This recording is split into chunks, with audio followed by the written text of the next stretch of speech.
Hey guys, and welcome back to this channel. In this video I'll be showing you guys how you can apply this fake frame on top of your videos in CapCut PC. So for instance, you have this video right here and you want to add like a fake kind of frame to it. Go to stickers, or you can use a PNG file, but I just find this easier. And you are going to try to find frame. I'm just going to kind of like zoom in here, and then as you can see, there's a lot of options you can choose from for the kind of like fake frame effect. There's this one if you just want something simple, and there is also like a few here that you can add.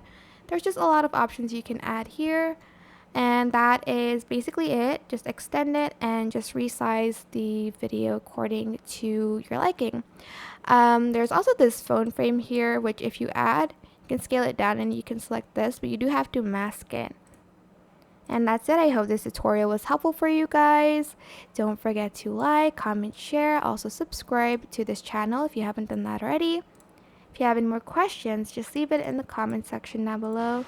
I will try my best to answer them all for you guys.